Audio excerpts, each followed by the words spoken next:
Hello everyone, welcome to Astro Life on Instagram. I'm Rocha. How are you? How's everyone? And if you are watching us from Europe, I hope you survive through this heat wave. And I think the temperature is going better now. Okay. Oh, Lianne is joining me. Yay!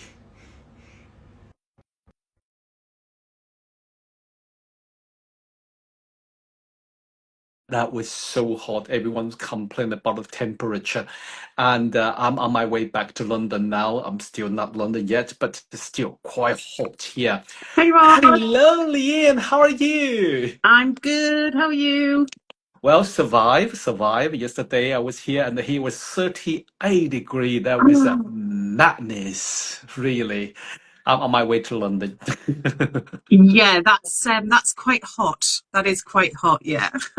Unbelievable. And then it's like everything is like it's not usual really. And I was kind of a worrying, because we have a lot of change this year, right? I mean the outer planet movement.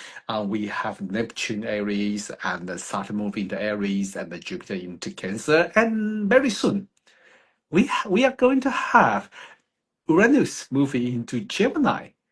Yeah. Yeah. It's Yeah. it's going to be really hot. And I've been thinking about this because we've got Saturn, Neptune in the fire of Aries, which is going to heat everything up. Yeah. Uranus is going to be in air along with Pluto that's in air. So the air could heat up. It makes sense this year, doesn't it? And I'm not a weather astrologer. Mm. But I'm just talking about the symbolism. So I wouldn't be surprised if we have a very hot, hot Uh, summer. Yeah. yes, I agree. And that was kind of when you talk about it, I just oh yes, in the traditional way, the air sign is hot and moist. Yeah. And I think there are a few of our colleagues are expert of weather. I think one of our dear friend Tanya Yeah. was good in the weather forecast in the ancient text. That was so cool. Yeah. She mentioned about the how the ancient people forecast the rainfall, and that was like wow, amazing. But technique was like a little bit complicated, so it's not that easy. We just oh look at this, and she even mentioned about the how ancient people make prediction whether with the I think declination of the north declination means something and south declination. That was wow, that she really paid a lot of effort on this research. Mm. But talking about Uranus moving to Gemini, because it's big things, right? It's a huge things because we it's kind of every 7 years, and then I share early this morning about the earthquake in South Japan area. I still remember when we took the early this year when we talk about Aries English chart, I think and I show from different country there's always a Mars line go to that area in Japan. And also that's not only things like a speculate, because in Japan there's quite funny things. A comic artist Yeah. predict there would be a huge earthquake on the 5th of July. And that was well spread out in Asia area. Everyone know that rumor. And that was kind of striking because she was quite right when she kind of predict the one in 2011. So people are aware about it. And then recently in South Japan Island, it's like a 1,000 earthquake in last 2 weeks. So people are, worried about it. And nevertheless, last time when that East Japan huge earthquake, that was on the day right before Uranus moved into Aries. So, Yeah. Yeah. that really worried me. Yeah, I understand. It's a human reaction to Hmm. become nervous when you hear shocking news. Yes. And Uranus and Gemini is about surprising information, Hmm. surprising Oh, news. yes, you're right. Yeah. And I think there's a lot of valid points there. But what we have to consider as well, we've got other planets in different places too, because was that 2011? Yes. Yeah. So we had Pluto and Capricorn and Earth. So there Yeah. was a very, very different dynamic going on there. There Hmm. was a lot of pressure on the Earth from Yeah. from Pluto there. But I'm not an expert on earthquakes and the astrology of them. I think it's very complicated. But it's just really interesting how fear can be spread by news into the collective zeitgeist. And I Yes. think we're all feeling that when we watch the news at the minute, which is a very Gemini thing, isn't it? Hmm. It's about the transfer of information. And we all get a little bit triggered by what's going on in the world, whether it's the Middle East situation, the Yes. Trump tariffs, this, that, the economy. And Yeah. I think it's very easy for the news and the information that we take into our minds to cause all sorts of misfiring and anxiety and Yeah. worry in our minds. And I think with Uranus going into Gemini, it's air. It's about the intellect. It's about all those nerve transmissions and connections in our brain. So I think our brains are going to be really wired with Uranus and Gemini. We're going to come up with some incredible new ideas. We are. Hmm. We're going to make some really important connections in science. But I think there's also that potential for overload. Yes, you're right. Yeah, because Uranus and Gemini, it's going to be trine Pluto and Aquarius, and it's Hmm. sextile Saturn and Neptune in Aries. Hmm. Everything's going to come very quick. I think Yes. everything's going to be fired upon us, and I think which is going to be wonderful. Yeah. Innovation is going to just soar. The sky is the limit. But I think it's important as human beings on a personal level that we try and ground ourselves in some way, Hmm. because it's all going to be air and fire, everything that's in the head. And, Hmm. so we need to find a way of grounding ourselves, perhaps connecting more with nature so that we're not only in our heads or only in our minds. Yeah. Yeah, speaking from this, earthy person like you, because I'm very airy and I'm not fiery, but I'm very airy. So I totally understand that kind of when your mind acts, and Yeah. then when you have an idea in your mind, it will become restless. It will just like a back, back, back, back, back, and you just go one after another.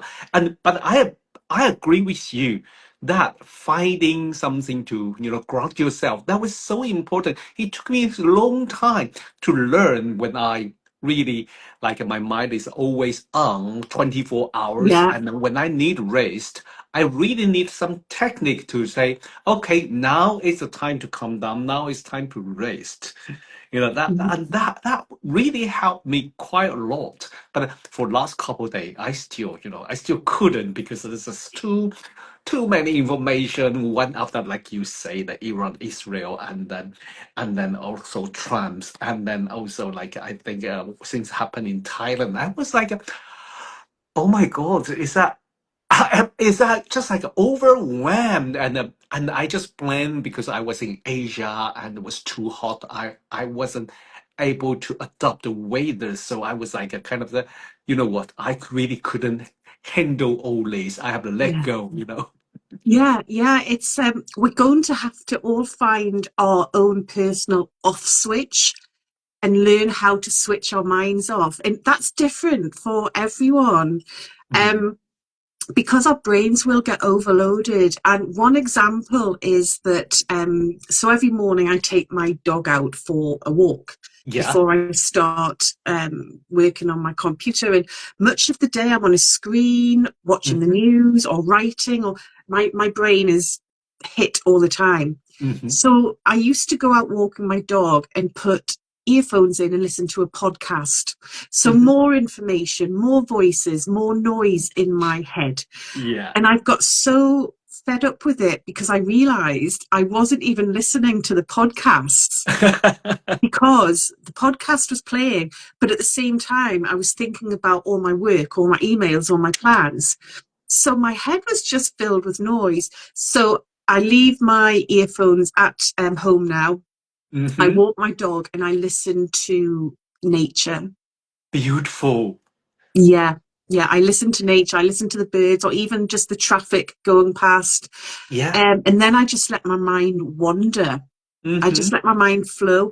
And that's when you actually are able to tap into that natural intuition that we all have, Yes. rather than it being blocked out by just all the noise, the rubbish noise. Yeah, I agree because I think by now most of us, if you are focused, if you are interested in the world news, you probably already have that experience the huge impact of news, a disaster or war coming one after another, and it's kind of a restless and exhausting. The first time I have this kind of experience was in Taiwan. There were a huge earthquake, and I was traumatized. And then just by watching the news, and then more news I watch, I couldn't let go of it. Yeah, It's not just I just paralyzed in yeah, front of a TV or computer and keep reading more disaster news.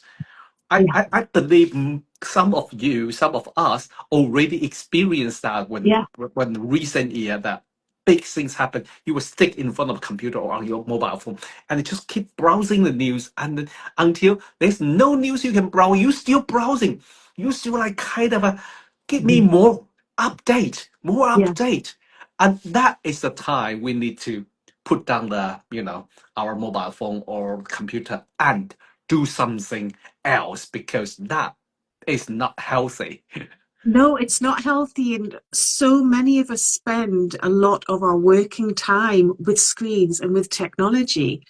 And then we finish work, but we're still on our phones and we're Yeah. still looking through social media, or we're still listening to a podcast, or we're just bombarding our minds all the time. Mm, And our minds can just get worn out and exhausted. And yeah. the the um the transmission between the synapses gets worn out, and that's when Mm-hmm. we end up with anxiety or exhaustion or some form of mental Mm-hmm. illness or something like that. So I think we really need to be conscious of caring for our minds, because our Mm-hmm. minds are so linked to our emotional state. Mm-hmm. And I was looking because I've been really interested in the chart for the Gemini ingress of Yeah. Uranus, because Sun and Jupiter are in Cancer. And I just look and I think we need to take care of our minds in order to take care of our emotional selves too. Mm-hmm.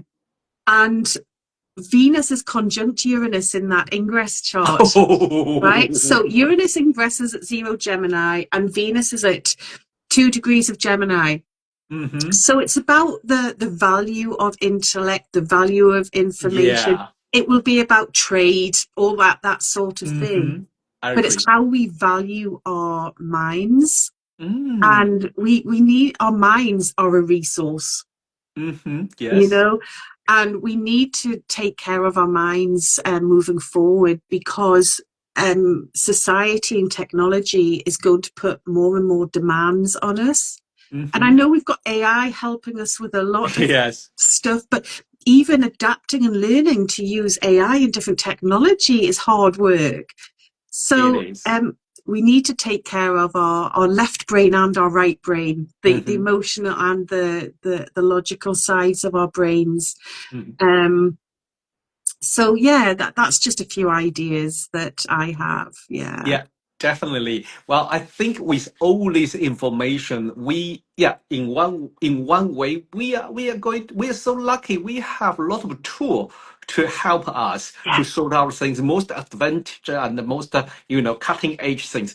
But also, we should be careful with our own our own pattern, our own mind, and Mhm. our life, our daily routine, not become totally overwhelmed by them, and then just we couldn't digest it all, and that feels so uncomfortable. Well, that is one thing is quite interesting today's podcast, and another thing is that on the 12th of July, Lianne going to offer Academy of Astrology, our school, a webinar about harmonic. I love harmonic. I I still do. remember I still remember some astrologer used to back to the, little bit, maybe 10 years, 20 years ago. Some astrologer will ask you, especially in UK, they will ask you, are you more traditional or modern? If you say modern astrology, they will say, are you more psychological or technical?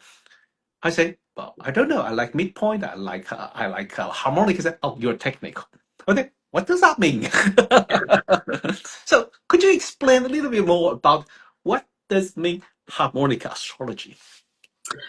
So I absolutely love harmonics, and they offer just another level of beautiful insight about what's vibrating beneath the surface of the natal chart. Hmm. We all look at the natal charts and the planets that we use, and we work with them on a regular basis. But there's more going on beneath. There's lots of minor aspects that we don't use on a regular basis. There's Hmm. other connections between the planets. There's a whole level of it's just vibration, and like it's like a musical orchestra going Hmm. on beneath the surface. And I think sometimes people are a little bit nervous about harmonics because it might seem quite complicated at first. Hmm. It's like the how to calculate a harmonic chart is so complicated. Thank God Yeah, we have software. Okay, yeah. thank God. But it's like, then how do you interpret a harmonic chart? So I'm going to, in that webinar, make it really simple, really basic, and just a really beautiful tool to add to your, astrological toolkit, Mm. and just sort of really deepen the insight that you can gain into a chart. So I'm going to make it as simple as possible. Great. Yeah, I think usually when we have this kind of webinar, I usually am on the beginner, and I still remember. I mean, when I was a beginner, when I was beginner of astrology, and always you want to learn a new trick. You want to Yeah, learn something people don't know. So I still remember when I get the book of harmonic astrology from John Addy. I was so crazy. I was still yeah. in Taiwan, and like you say. I grabbed a piece of paper, a whole notebook, and started calculating, like O plus 5, O plus 9, and making it go around the zodiac. I love that moment. I love that moment because I know something other people don't know. And then that was so interesting. And then see all the planet. I like the word you say, vibrating, because from the end's webinar, you will understand why does harmonic meaning with vibrating, because they are like music. They are like Yes. music. And when you know a little bit about idea about music, because I think that was in the kind of a 70s or 60s. They're talking about no, let me rephrase it. The early 20th century, people are crazy about the vibration, Mhm. and especially the wave. So there's a Yes. midpoint, and there is the harmonic. They're all about the wave, and our voice is a wave. The light is a wave. So when you're talking about the vibration, there is those wave, and when they kind of synchronized, and then cause that harmonic, is like we connect with something we don't know before, and that was so interesting. Let me share one thing. I don't know. With Liam talking about the nice harmonic, I think a lot of people. I think that was kind of an interesting one, because I have to share my personal experience Mhm. when I was learning harmonic with Sue Tompkins, and then I drew a nice harmonic chart. I nearly cry. I was nearly cry, because we talking about maybe not that chart is about maybe like the happiness and the truth, and that kind of a you searching for question of your life. And that was so interesting when I see the pair of planet in my chart. The Venus and Mars, they never have any aspect in my chart, but in the harmonic, in a nice harmonic, they conjunct. And I was, Yeah. speechless. I was speechless. I said, that is the answer.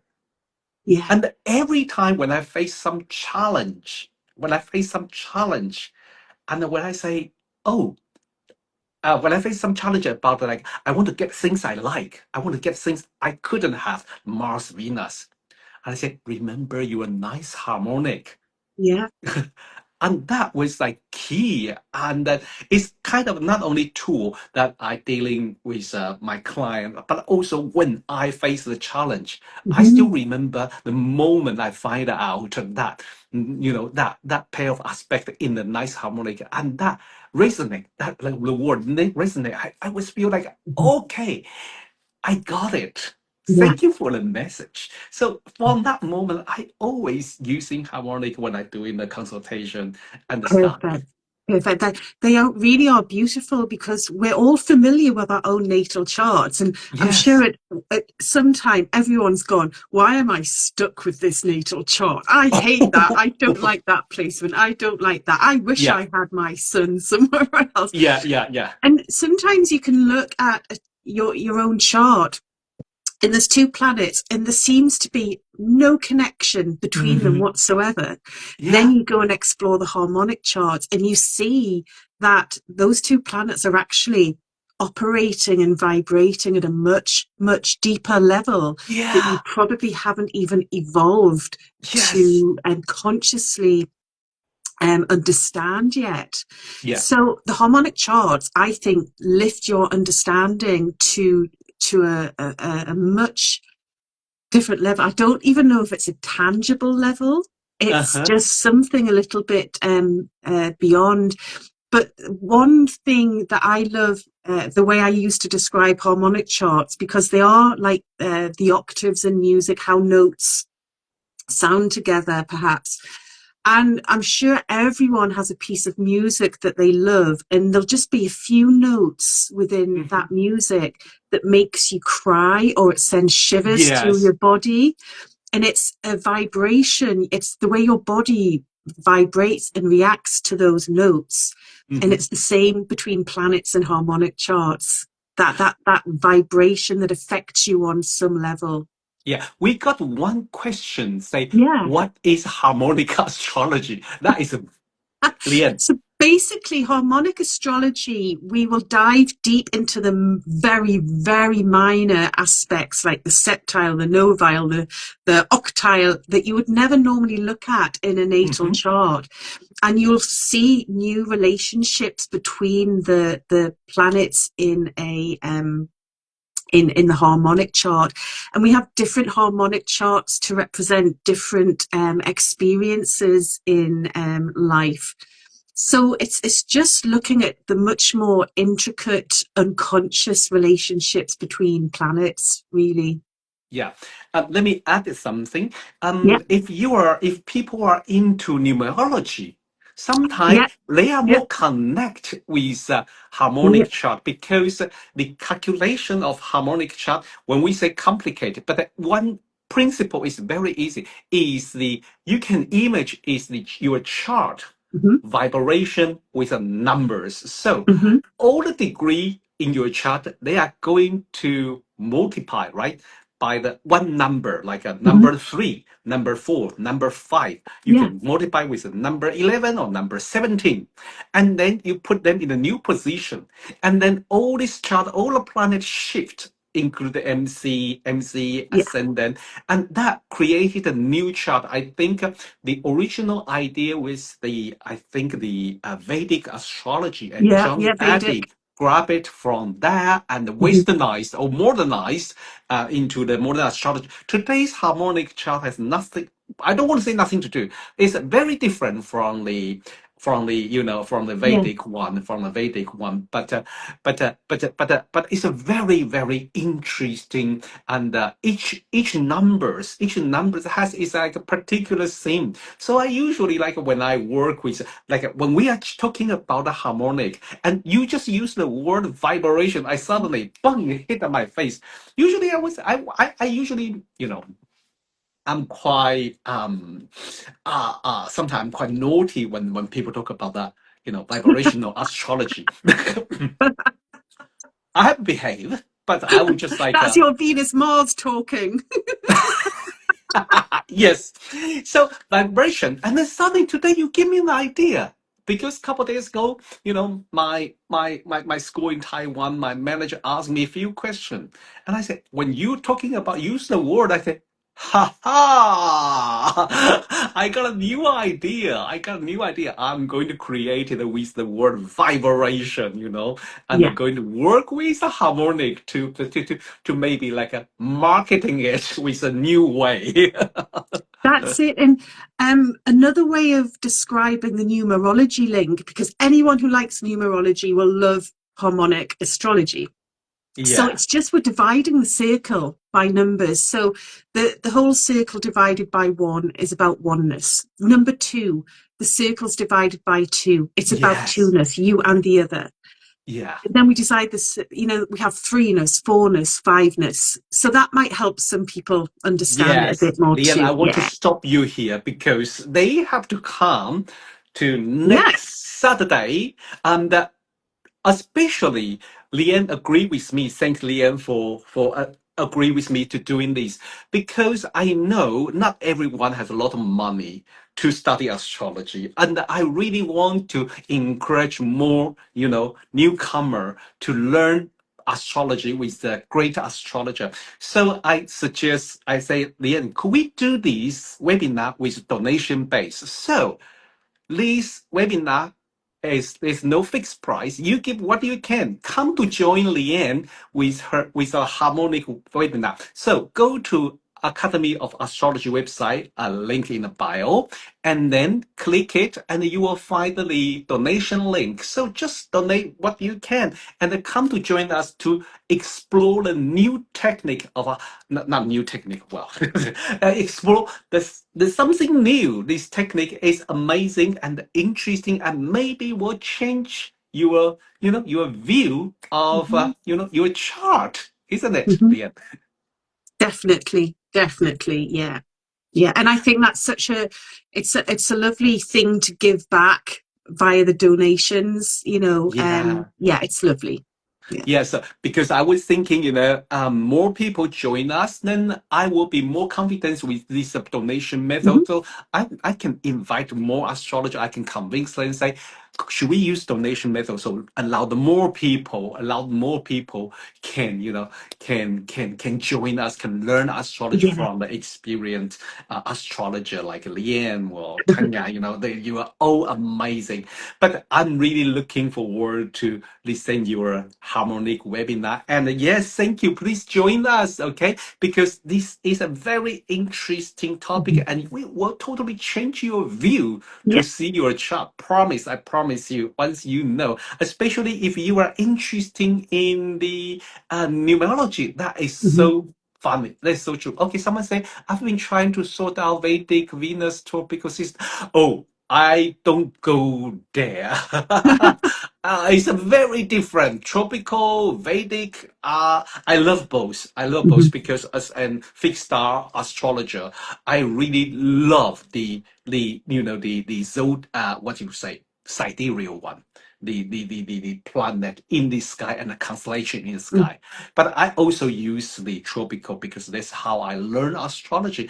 But the harmonic has nothing to do with this. What do you say about the tropic system and the Vedic? The No. root is from the Vedic astrology. I agree. The root of harmonic in the beginning was with Vedic astrology, but John Addy really changed it. Yeah. So we're still using the tropical zodiac. We're still using the tropical Yeah. zodiac. And we Okay. interpret the harmonic chart from a psychological perspective.